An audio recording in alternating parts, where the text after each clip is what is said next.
The laughter and music inside the grand ballroom felt like a cruel echo to Amelia's silence. Every flicker of the chandelier seemed to mock her reflection in the crystal glass. The clinking of champagne, the shimmer of gowns, the swirling dance floor, it was all meant to celebrate love and family. But as Amelia sat at a corner table, the only one without a dance partner, she felt like the ghost of someone who didn't belong anymore. Her sister's wedding should have been a day of joy. Yet for her, it felt like a reminder of everything she had lost. Not just her arm, but her confidence, her dreams, and the belief that she could ever be seen as whole again.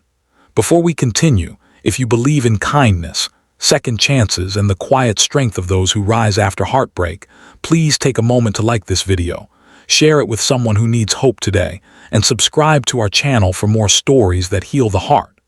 Just 6 months earlier, Amelia had been a ballet dancer. Stage was her world, the spotlight her home. Then came the accident. A late-night drive home from rehearsal turned into the longest night of her life when a drunk driver ran a red light. When she woke up, her right arm was gone. The doctors said she was lucky to be alive, but she didn't feel lucky. Every time she looked in the mirror, she saw someone half-finished. The world that once cheered for her now looked away in awkward sympathy. Her family tried to help, but their words only deepened her wounds. Her mother kept saying, "At least you're alive." And her father avoided eye contact altogether. Her younger sister, Lily, who was getting married that night, had once been her best friend. But ever since the accident, Lily seemed distant, busy with wedding plans, preoccupied with her perfect life. When Amelia offered to help with the arrangements, Lily smiled gently and said, "You just relax, okay? We don't want you to stress." It was meant kindly, but it made Amelia feel like she was no longer capable of doing anything at all. And now, as the celebration glowed around her, she sat at a table at the far end of the hall because there was no seat left near the family table. Or maybe they just didn't know where to put her. Her gown was beautiful, a deep red that matched the roses on the table, but she felt invisible. Her empty sleeve hung softly beside her, reminding her that no matter how she dressed, she couldn't hide what was gone. Every time someone passed, she caught their eyes flicking to her arm, then quickly away. Pity was worse than pain. She tried to smile to blend in, but when her sister and her new husband entered the hall, surrounded by applause, Amelia clapped softly with her remaining hand. Nobody noticed.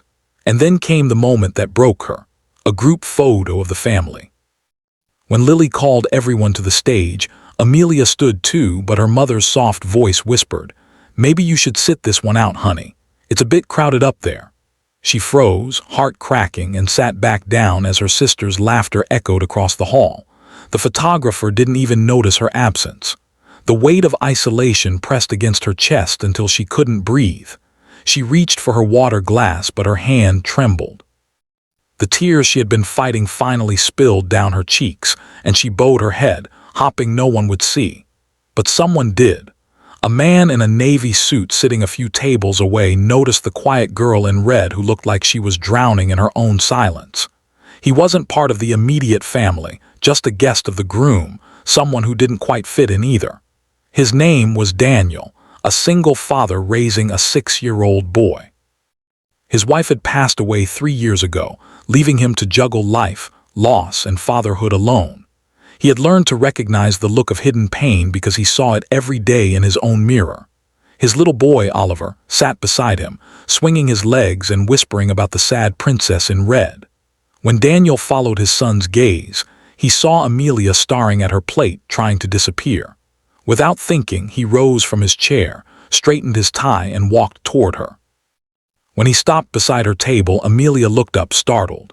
For a second, she thought he was just another stranger about to offer pity. But his eyes didn't hold pity. They held warmth, calm, and something rare, understanding. He leaned slightly forward, speaking softly so only she could hear.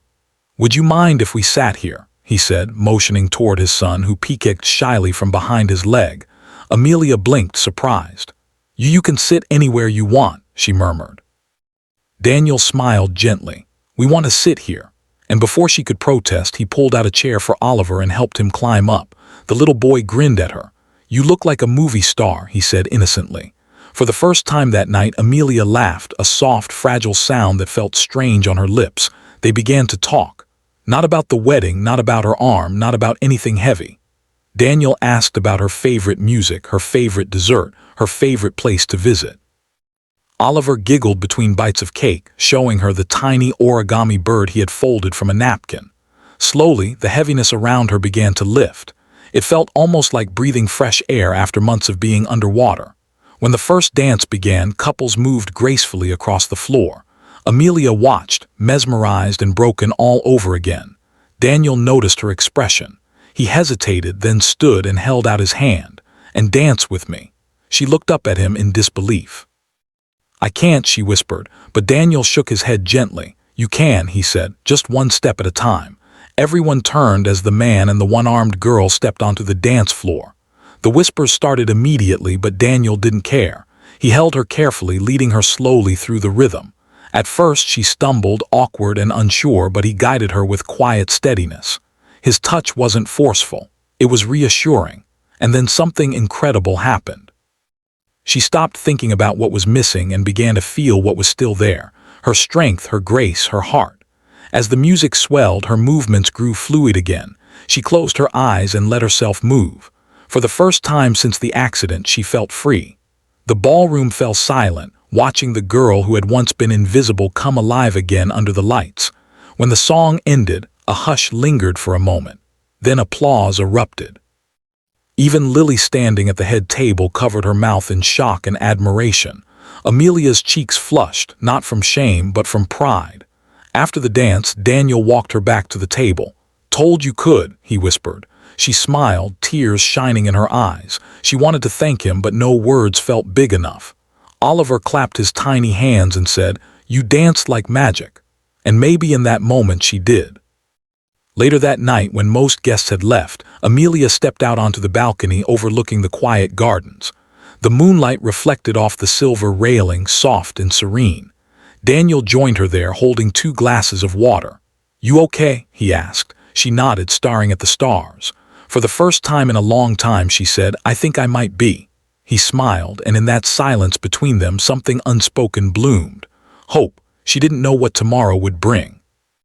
But tonight had taught her something precious. That kindness hubtail from a stranger could rebuild what the world had broken. That sometimes one person's gentle act could make you believe in life again. If this story touched your heart, please like, share, and subscribe.